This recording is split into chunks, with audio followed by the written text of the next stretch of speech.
जितने 21-22 लोगों की गिरफ्तारी हुई है, क्या वो सब शाहरुख खान के बच्चे हैं? क्या हर एक के पीछे खान सरनेम लगा हुआ है? नहीं लगा हुआ ना। अब इतने सारों में से शाहरुख खान का एक बेटा पकड़ा गया तो पकड़ा गया, भाई वो एनडीपीएस एक्ट का दोषी है, वो नशा करता है। क्यों नहीं चाहती महाविनाश वसूली अघाड़ी की सरकार की ड्रग मेनेस मुंबई के अंदर खत्म हो? क्यों वो इन लोगों को शेल्टर करने की कोशिश कर रहे हैं जो इस लड़ाई को आगे से लड़ रहे हैं? Why Sameer Wankhede is being targeted so badly? आश्चर्य की बात यह है कि जिस मामले में उनके ऊपर इतना बड़ा केस चल रहा था और 200 किलो गांजा पकड़ा गया था उस व्यक्ति के द्वारा जिसके साथ नवाब मलिक के दामाद के फाइनेंशियल ट्रांजैक्शंस मिली थी, और एकदम मिर्ची लगने लग गई जब ये नार्को टेररिज्म की सफाई समीर वानखेड़े जी करने लगे और वो बिल्कुल लड़ाई के एकदम करीब थे और उन लोगों की धरपकड़ हो रही थी जिनके गिरेबान में आज तक मुंबई के अंदर किसी की हिम्मत नहीं हुई हाथ डालने की।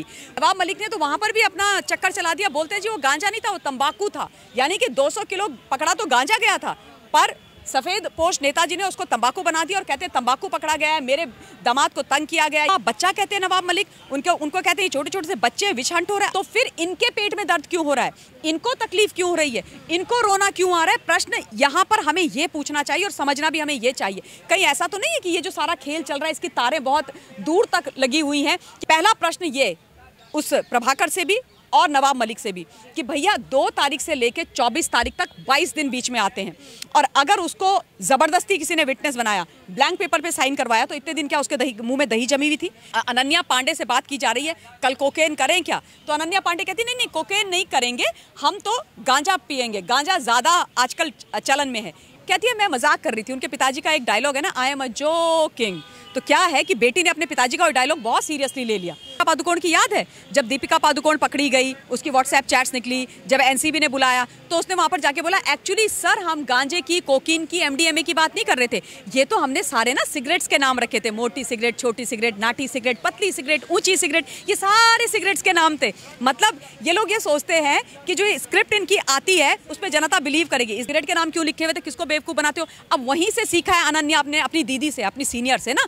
ममता काले मैम हमारे साथ मौजूद है। मैम एक तरफ जहाँ देखा जा रहा है ईमानदार ऑफिसर समीर वानखेड़े एक तरफ अपनी ड्यूटी निभा रहे हैं, चाहे वो सुशांत सिंह राजपूत की केस की बात हुई या आर्यन केस की बात, लेकिन दूसरी तरफ महाराष्ट्र सरकार में जो मंत्री हैं नवाब मलिक, उन्होंने तो यहाँ तक कह दिया है कि बॉलीवुड से वो वसूली करते हैं। देखिए जहाँ तक मिस्टर नवाब मलिक का सवाल है, जिन एक सफेद पोश नेताजी का आपने नाम लिया है जिनको एकदम मिर्ची लगने लग गई जब ये नार्को टेररिज्म की सफाई समीर वानखेड़े जी करने लगे और वो बिल्कुल लड़ाई के एकदम करीब थे और उन लोगों की धरपकड़ हो रही थी जिनके गिरेबान में आज तक मुंबई के अंदर किसी की हिम्मत नहीं हुई हाथ डालने की। वो लोग जिन्होंने अपने चारों तरफ एक अभेद किला बनाया हुआ था, जो कहते थे कि हम कुछ भी कर लें, हमारी इलीगल एक्टिविटीज चलती रहेंगी, कोई हमें पकड़ नहीं सकता है। मतलब ये लगता था कि कानून तो इनकी जेब में है। अब जब ऐसे लोग पकड़े जाने लगे तो नवाब मलिक को तकलीफ हो गई। सबसे पहले उस श्रृंखला में आते हैं नवाब मलिक के दामाद, जो पकड़े गए, जिनको 8 महीने तक जेल में रखा गया। एनडीपीएस एक्ट के तहत चार्जशीटेड हैं वो। अभी कुछ दिन पहले उनकी जमानत हुई और आश्चर्य की बात यह है कि जिस मामले में उनके ऊपर इतना बड़ा केस चल रहा था और 200 किलो गांजा पकड़ा गया था उस व्यक्ति के द्वारा जिसके साथ नवाब मलिक के दामाद के फाइनेंशियल ट्रांजैक्शंस मिली थी, और उसके अलावा उनकी कांस्टेंट बातें हुआ करती थी। फॉरेन नेशनल, एक विदेशी व्यक्ति, एक विदेशी ड्रग पेडलर, 200 किलो गांजा पकड़ा गया था। नवाब मलिक ने तो वहां पर भी अपना चक्कर चला दिया, बोलते हैं जी वो गांजा नहीं था, वो तंबाकू था। यानी कि 200 किलो पकड़ा तो गांजा गया था, पर सफेद पोश नेताजी ने उसको तंबाकू बना दिया और कहते हैं तंबाकू पकड़ा गया है, मेरे दामाद को तंग किया गया, ये किया गया, वो किया गया। ये सारी कहानियां उनकी चल रही थी।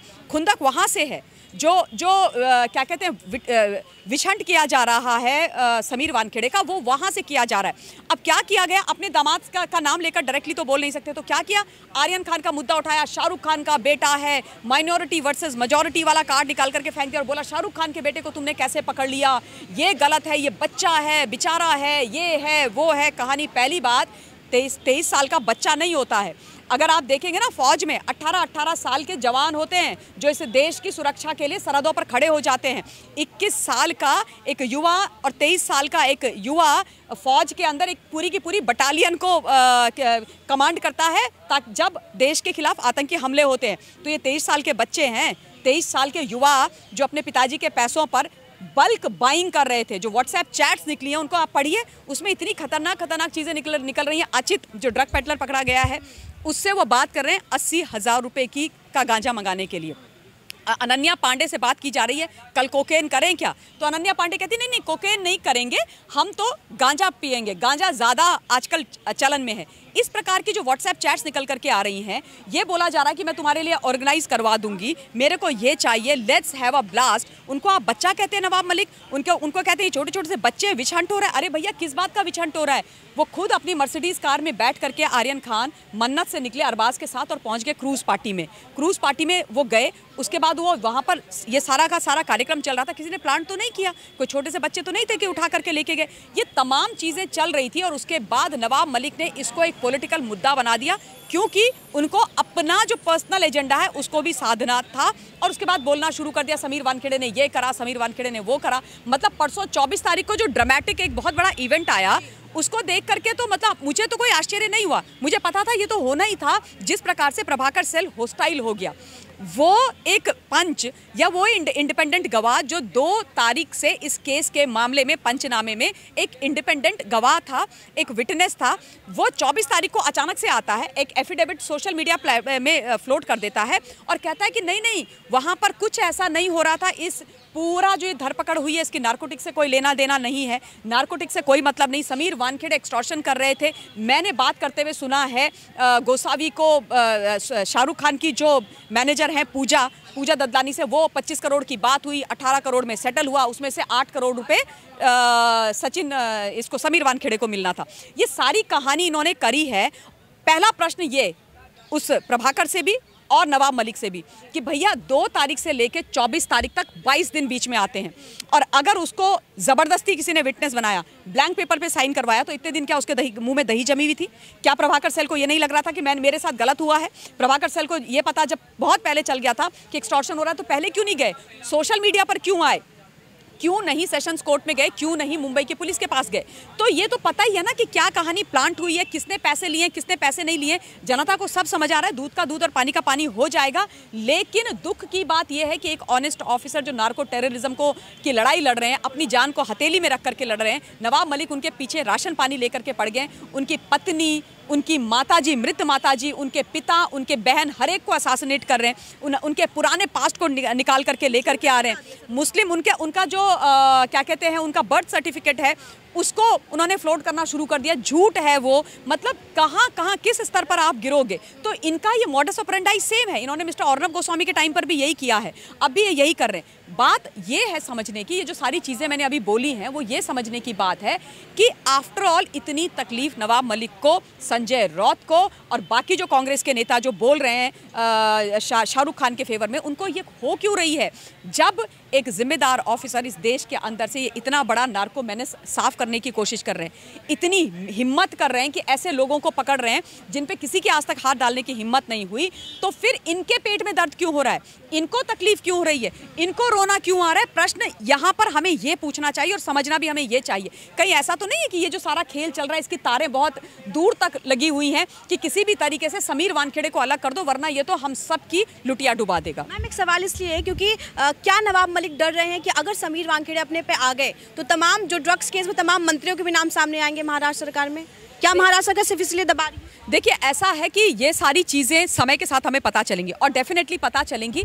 और जहां अगर इतना डेस्परेशन दिखाया जा रहा है नवाब मलिक के द्वारा, संजय रौत के द्वारा, मिस्टर संजय रौत ने बोलना शुरू कर दिया ना कि प्रभाकर सेल बहुत अच्छा आदमी है, ये तो पॉलिटिकल वेंडेटा है, एक बच्चे को पकड़ा जा रहा है, ये हो रहा है वो। इन लोगों को तब याद नहीं आई थी जब सुशांत सिंह राजपूत के केस में इन्होंने छोटे छोटे बच्चे यूट्यूबर्स जो सच दिखा रहे थे उनको पकड़ पकड़ के जेल के अंदर ठूंस दिया। इनको तब बच्चे नजर नहीं आ रहे थे, वो देश के युवा नहीं है। लेकिन इस केस में भी केवल एक ही युवा, एक ही बच्चा इनको दिखाई दे रहा है, वो दिखाई दे रहा है शाहरुख खान का बेटा। इसमें टोटल 20 से ऊपर गिरफ्तारियां हुई हैं। बाकी भी तो बच्चे हैं, बाकी भी तो लोग हैं, लेकिन उसके बारे में कोई बात नहीं कर रहा है, उसके बारे में किसी भी प्रकार की बात नहीं की जा रही। इसलिए ऑब्वियसली जो प्रश्न आपने किया वो जनता के मन में आना लाजमी है। किसको बचा रहे हो? कहाँ तक जड़ें जा रही हैं? कहाँ तक तारें जा रही हैं? हम सब जानते हैं कि किस प्रकार से जो ड्रग्स मेनस का जो पैसा होता है वो आतंकवाद के खिलाफ इस देश के लिए इस्तेमाल किया जाता है।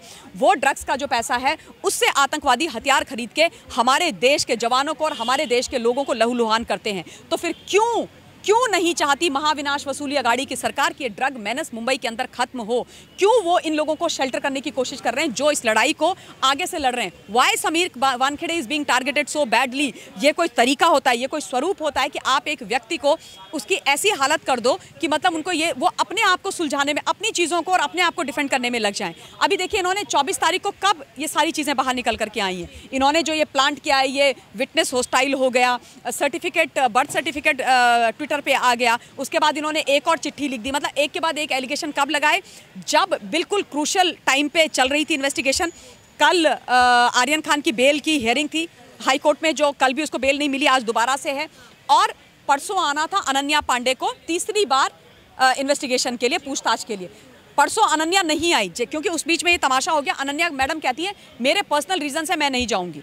और कल आर्यन की जो बेल प्ली थी उसको भी पूरे के पूरी तरीके से सैबोटाज करने के लिए ये तमाम किस्सा किया गया कि भाई समीर वानखेड़े अपने में उलझ जाए, अनन्या पांडे से पूछताछ ना हो, आर्यन को बेल मिल जाए और उसके बाद ये केस दब जाए और उसके बाद कोई भी ईमानदार ऑफिसर डर के हमारे आगे ना आए कि अगर हम कोई भी इस केस को लेंगे तो हमारे साथ यही होगा। उसके बाद एक झूठ उड़ाया गया कि क्या इसको समीर वानखेड़े को इस केस से हटाया जाएगा, जिसकी कल सूत्रों के हवाले से ये पता चला है कि ऐसा कुछ हो नहीं रहा है।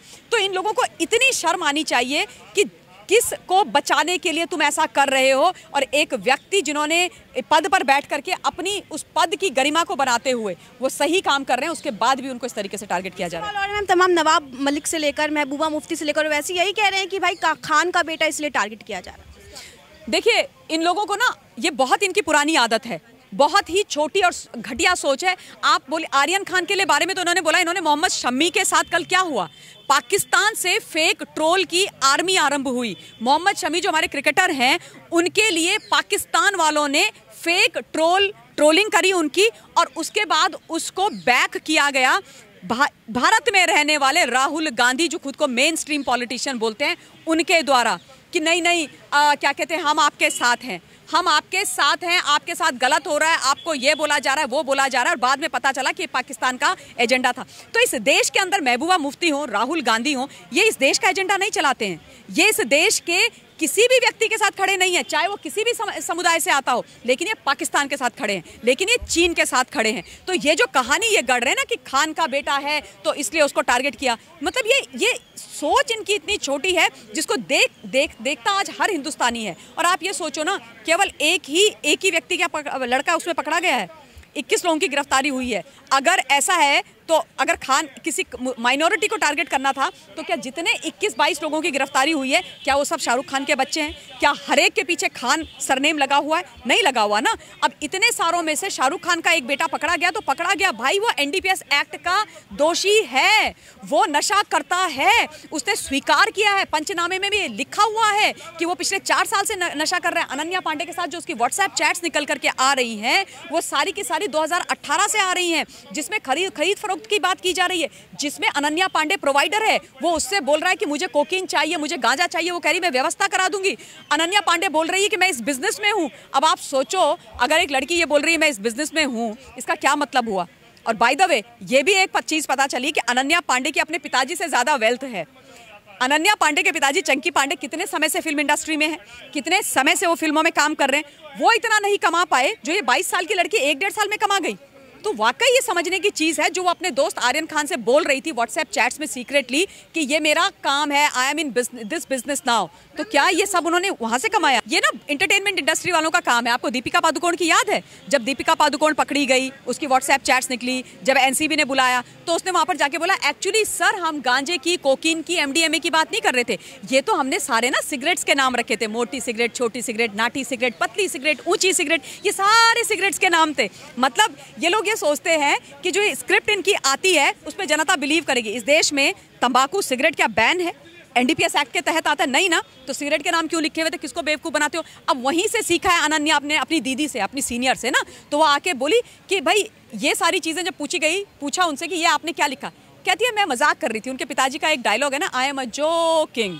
तो क्या है कि बेटी ने अपने पिताजी का डायलॉग बहुत सीरियसली ले लिया, तो उसको लगा कि ये तो मेरे पिताजी यहाँ पर बैठे हुए हैं, हमारी किसी फिल्म की शूटिंग चल रही है, और समीर वानखेड़े को उन्होंने जोनल डायरेक्टर की जगह अपनी पिक्चर का डायरेक्टर समझ लिया और बोल दिया कि sir I was a joking, कि मतलब वानखेड़े जी ताली बजाएंगे, एनसीबी इनको तमगा देगी, एक फिल्म फेयर अवार्ड देगी और भेज देंगे। तो इन लोगों की जो ये मक्कारियत है ये हर बार सामने निकल करके आती है। ये फिल्मी लोग हैं, ये इंटरटेनर्स हैं। हिंदुस्तान की जनता से मैं ये निवेदन करना चाहती हूँ, जो मैं लगातार करती आई हूँ, कि प्लीज़ ये ना हीरो हैं ना ही ये सुपरस्टार्स हैं, कुछ भी नहीं है, ये इंटरटेनर्स हैं। ये पैसे लेते हैं, मोटा पैसा लेते हैं करोड़ों में। एक स्क्रिप्ट लिखी जाती है, उसको डायरेक्ट किया जाता है, उसमें एक प्रोड्यूसर होता है, शाहरुख खान जैसे लोग आते हैं, उस किरदार को निभाते हैं और बहुत भयंकर मोटा रेवेन्यू अपने लिए, अपने प्रोड्यूसर के लिए कमाते हैं और वो पैसा आता है आप और मेरे जैसे टैक्स पेयर की जेब से। तो मैं हिंदुस्तान से निवेदन कर रही हूँ, प्लीज़ इनको हीरो बोलना बंद करिए, प्लीज़ इनको सुपरस्टार बोलना बंद करिए। ये सब चीज़ें आप छोड़ दीजिए। बहुत छोड़ दिया गया है सुशांत के बाद से, लेकिन अभी भी ऐसा है जो हो रहा है, प्लीज़ बंद कर दीजिए। ये बात मैं लगातार बोलती रही हूँ। ये लोग इस लायक नहीं है कि इस देश के अंदर किसी भी चीज़ को इंडोर्स करें, और जिस भी चीज़ को ये इंडोर्स करते हैं उसको हम खरीदें। ये हमारी गलती है, उसके बाद वो हमारी मिस्टेक है उसके बाद, इसलिए ये भी हमें नहीं करना चाहिए। इस बात का भी हमें बहुत विशेष तौर पे ध्यान रखना चाहिए। हीरो आपको आपके आसपास मिलेंगे, कोई टैक्सी ड्राइवर, कोई रिक्शा ड्राइवर, कोई किसान आपको मिलेगा, कोई शिक्षक आपको मिलेगा, army, air force, navy, paramilitary forces के आपको जवान मिलेंगे, पुलिस वाले लोग मिलेंगे जो वर्दी पहन करके बेचारे होली दिवाली हर समय पे चौराहे में खड़े रहते हैं हमारी रक्षा के लिए। वो हैं हीरो, उनको वर्शिप कीजिए, इनको मत कीजिए। And please support mister Sameer Wankhede, please support him, because he is fighting for the youth of this country, he is fighting for this nation. Please stand by him and support him. Thank you so much ma'am, thank you so much.